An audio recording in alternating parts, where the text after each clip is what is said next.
तो हेलो बच्चों, कैसे हैं आप? अच्छे हैं? Very good. आप ऐसे अच्छे रहिए, हेल्दी रहिए, पढ़ते रहिए।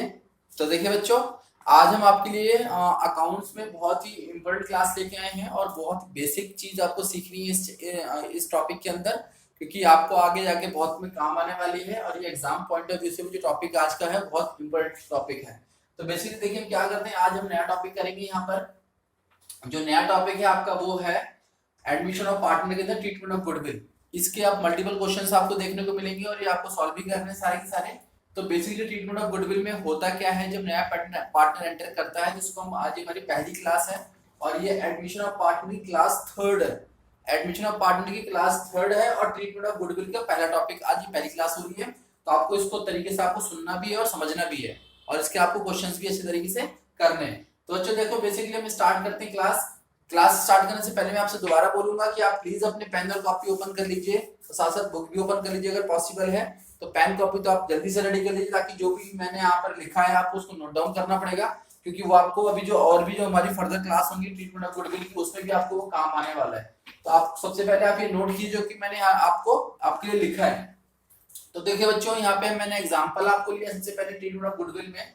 तो देखिए होता क्या है, पहले आप थोड़ा सा बेसिक समझ लीजिए कि एडमिशन ऑफ पार्टनर में सपोज करो कि हमारे कुछ पार्टनर, जैसे ओल्ड पार्टनर जो जिसको बोलते हैं एग्जिस्टिंग पार्टनर। सपोज करो हमारे ए एंड बी क्या है, ओल्ड पार्टनर है, एग्जिस्टिंग पार्टनर है, और उन्होंने एक तीसरे पार्टनर को यानी थर्ड को सी को यानी एज अ पार्टनर उन्होंने अपनी फर्म के अंदर एडमिट किया है। तो जब वो एज अ पार्टनर वो फर्म के अंदर उसको एडमिट करेंगे, सी को एडमिट करेंगे, तो जाहिर सी बात है सी जब आएगा तो खाली हाथ तो आएगा नहीं, कुछ ना कुछ तो लेके आएगा वो। तो वो जो कैश जो लेके आता है ना, जो सी जो पार्टनर जो कैश लेके आता है, देखिए वो दो तरीके से लेके आता है। कैश में उसको एक तो जो अपनी कैपिटल के लिए वो इन्वेस्टमेंट करने के लिए लेके आएगा, और दूसरा वो गुडविल के नाम पे लेके आएगा। देखिए क्यों लेके आएगा, यहाँ पर देखो सबसे पहले आपको समझने वाली बात यह है कि वो कैश दो तरीके से लेके आता है, एक तो कैपिटल के तरीके से और एक वो गुडविल के तरीके से। अब आप बोलोगे सर कि ये दो तरीके से कैश क्यों लेके आ रहा है भाई, एक ही तरीके से लेके आ जाए, या तो वो कैपिटल के तरीके से लेके आ जाए फिर गुडविल के तरीके से। नहीं, एक्चुअली में देखो सबसे पहले आपको यहाँ पर उसका डिफरेंस समझना है कि जो वो कैश एज अ कैपिटल लेके आता है और एज अ गुडविल लेके आता है, उसका डिफरेंस क्या है, पहले आप ये समझ लो। देखो बच्चों, अगर सी फर्म के अंदर आ रहा है तो वो किसके प्रॉफिट के लिए आ रहा है, वो अपने प्रॉफिट के लिए आ रहा है। वो ये नहीं चाहता कि मेरे आने से फर्म को बहुत ज्यादा प्रॉफिट होगा तो इसलिए आ रहा है, वो समाज सेवा करने के लिए आ रहा है। नहीं, वो अपने प्रॉफिट के लिए आ रहा है और अपनी कैपिटल से अपने प्रॉफिट को अर्न करने के लिए आ रहा है, अपनी कैपिटल बढ़ाने के लिए आ रहा है। सपोज दैट कि अगर वो सी जो है वो ए और बी की जो फर्म है, जो बिजनेस है, उसमें एंटर ना होके उतना ही पैसा अगर वो अपने खुद के न्यूली बिजनेस में लगाए या फिर इन्वेस्टमेंट करे, तो क्या जो उसने बिजनेस नया स्टार्ट करेगा वो या उसने कर लिया है, तो क्या उसको जो एक पुरानी जो फर्म जो ऑलरेडी जो ए और बी कई सालों से चला रहे हैं उसके बराबर का रिटर्न मिलेगा उसको? बात समझ में आ रही मेरी? देखिए, ए के पास सी के पास दो ऑप्शन है। पहला ऑप्शन ये है, या तो जो भी उसके पास कैपिटल है उससे वो नया बिजनेस खोल ले अपना, या फिर उसी पैसे को वो किसी एग्जिस्टिंग यानी जो उनके दोस्त की जो जो जो ए और बी मान लो उनके दोस्त है, फ्रेंड है, तो जो ए और बी जो आप पहले से ही जो फर्म चला रहे हैं, या तो वो उस पैसे को उस फर्म में जो कि रनिंग मोड में चल रही है, जो अच्छा प्रॉफिट कमा रही है, उसमें वो इन्वेस्ट कर दे। तो बेटर वे क्या होगा इसमें? बेटर वे ये है कि वो अपने कैपिटल को, अपने पैसे को एक रनिंग फॉर्म में जो कि ऑलरेडी मार्केट में चल रही है, जिसका मार्केट शेयर ग्रोथ अच्छा है, उसमें इन्वेस्टमेंट कर दे, ताकि वो वहां से इजिली प्रॉफिट अर्न करना स्टार्ट कर दे। इवन अगर वो अपनी खुद की फॉर्म ओपन करता है, जो नया इन्वेस्टमेंट करता है, वहां पर उसको मल्टीपल नंबर ऑफ रिस्क रहेंगे, यानी वो हो सकता है उसका बिजनेस चले या ना चले, कोई डिसाइडेड नहीं है, कोई कंफर्म नहीं है उसका बिजनेस चलेगा नहीं चलेगा, यानी उसको रिस्क फैक्टर बहुत ज्यादा है अगर वो खुद की अपनी इन्वेस्टमेंट करता है या खुद का अपना बिजनेस रन करने की कोशिश करता है।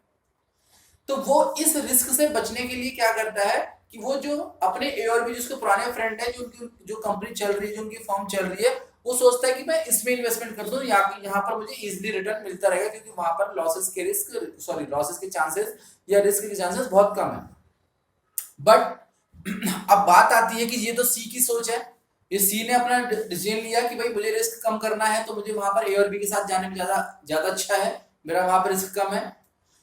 बट अब सी के ए और बी के साथ आने में या फिर फर्म के अंदर एंटर करने में ए और बी को क्या फायदा है, ये बताओ मेरे को।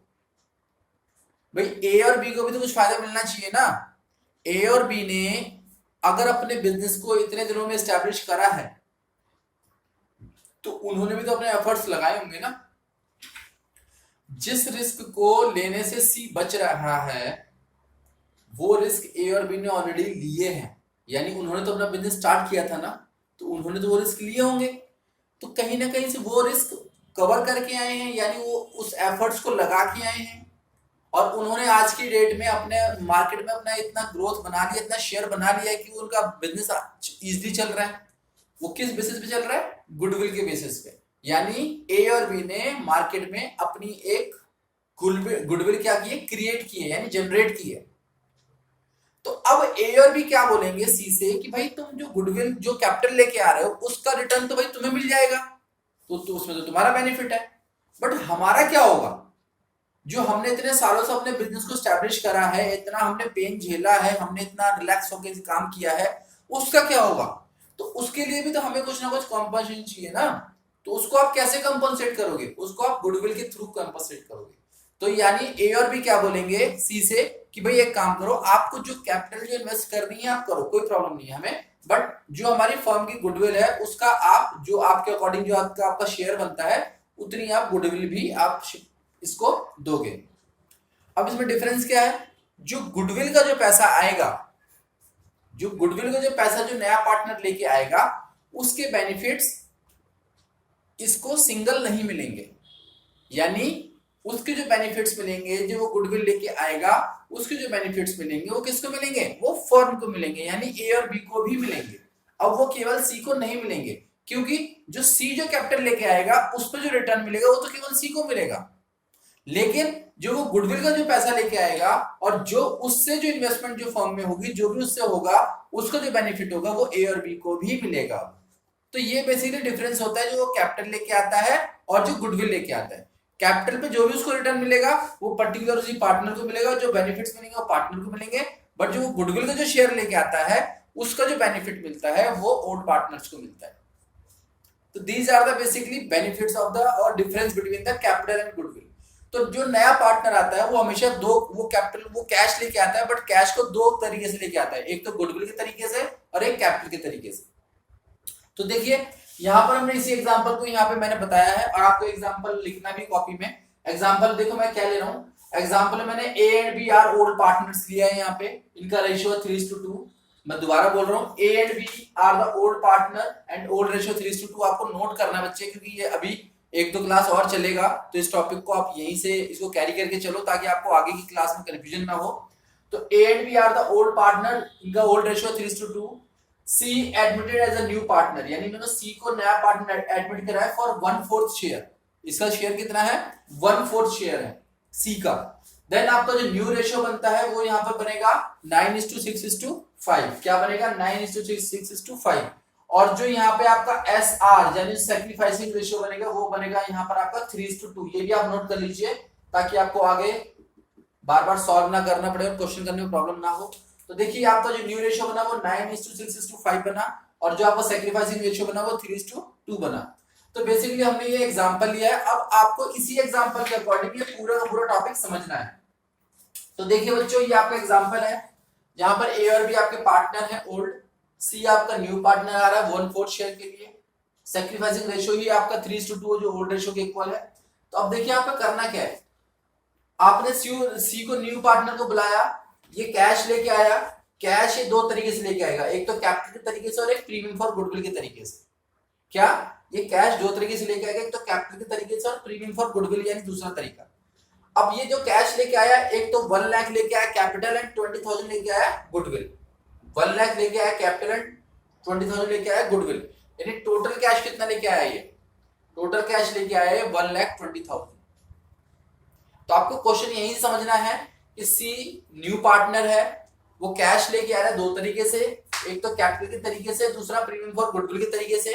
1 लाख की वो कैपिटल लेके आया है एंड 2,20,000 की वो प्रीमियम फॉर गुडविल लेके आया है, राइट। अब देखिए गुडविल में हमारे टोटल 5 केसेस हैं। कितने केसेस हैं? टोटल 5 केसेस हैं।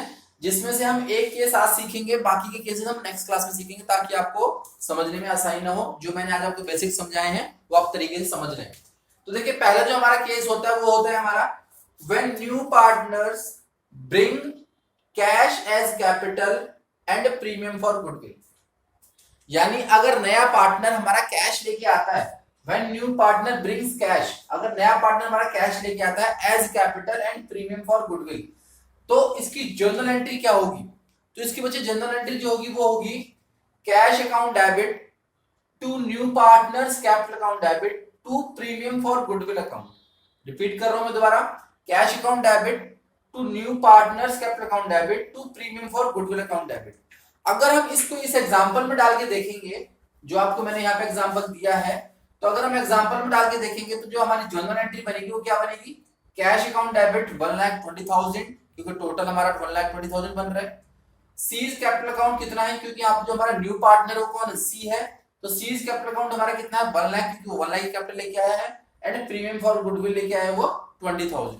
यानी आप इस तरीके से क्या कर सकते हो, इसको एंट्री को जनरलाइज कर सकते हो। लेकिन ये यहाँ पर दोनों चीजें उसने एक साथ दिखा दी हैं। अगर सपोज करो केवल कैश लेके आता है, सपोज करो केवल कैश लेके आता है और गुडविल लेके नहीं आता है, तो आप क्या करोगे फिर? वहां पे आपकी एंट्री में फिर केवल जो जनरल एंट्री होगी वो क्या होगी?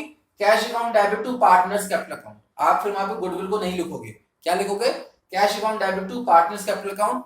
और अगर उसको आप एग्जांपल में डालना चाहते हो तो फिर कैसे डालेंगे? Cash account debit to C's capital account 1 lakh से। फिर आप ये 1,20,000 नहीं लिखोगे, क्योंकि 20,000 गुडविल वाला जो पैसा है वो हमारा कम हो जाएगा। तो आप यहाँ पे जो जनरल एंट्री करोगे क्या करोगे? Cash account debit to C's capital account 1 lakh. बात समझ में आ रही बच्चे आपके? इसी तरीके से अगर वो केवल प्रीमियम के लिए बोलना चाहता है कि when C's bring only 20,000 as a premium, अगर सी केवल प्रीमियम लेके आया है, तो आप क्या एंट्री करोगे? Cash account debit to premium for goodwill, cash account debit to premium for goodwill. यहाँ पर भी आप क्या करोगे? Cash account debit to premium for goodwill, amount कितना होगा? 20,000। तो अगर आप एंट्री को सेपरेट करके लिखना चाहते हो तो आप सेपरेट भी लिख सकते हो, अगर आपको एंट्री को कंबाइन करना है तो आप कंबाइन भी कर सकते हो। तो ये बेसिकली कंबाइन एंट्री थी, जहां पे आपने कैश में कैपिटल को भी शो करा और प्रीमियम फॉर गुडविल को भी शो करा। तो बेसिकली ये हमारा आज का कॉन्सेप्ट था ट्रीटमेंट ऑफ गुडविल का। इसका नेक्स्ट क्लास में हम इसके बाकी केसेस देखेंगे।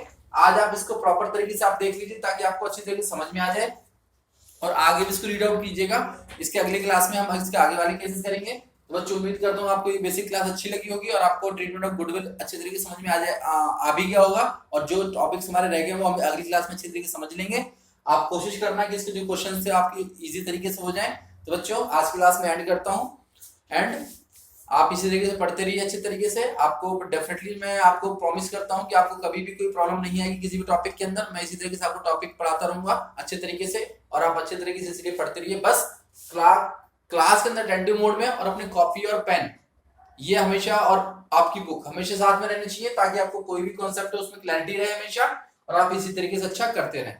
तो बच्चे have a nice day and thank you so much.